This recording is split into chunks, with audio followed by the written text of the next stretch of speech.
পর্ব ৪ হনুমানের স্মৃতি বিলোপ।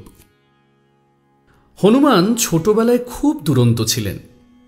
তখন তিনি নিজের বিপুল শক্তিকে কোথায় কিভাবে প্রয়োগ করতে হবে তা বুঝতেন না। তিনি তপস্যারত মুনি ঋষিদের খুব উত্ত্যক্ত করতেন, তাঁদের যজ্ঞের উপচার ফেলে ছড়িয়ে নষ্ট করতেন, তাঁদের কৌপিন লুকিয়ে রাখতেন, তাঁদের লম্বা লম্বা দাড়ি গোঁফ জটা ধরে টানাটানি করতেন।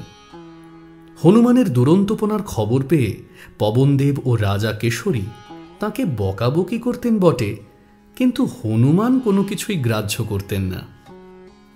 মুনি ঋষিরা প্রথম প্রথম হনুমানকে অবোধ বালক ভেবে তাঁর সব অত্যাচার মুখ বুজে সহ্য করতেন। শেষে তাঁদের ধৈর্যচ্যুতি ঘটল।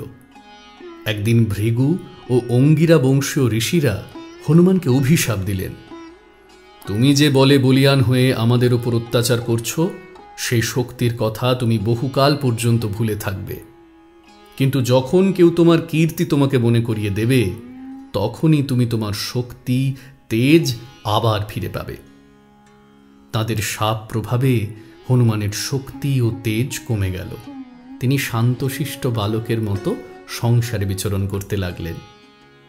হনুমান নিজের বল বীর্য তেজের কথা ভুলে গিয়েছিলেন বটে, কিন্তু তাঁর অন্তরে অসাধারণ ধৈর্য, অধ্যবসায়, জ্ঞান, ভক্তি, উচ্চ আদর্শ ইত্যাদি সদ্গুণগুলি সর্বদা জাগ্রত ছিল।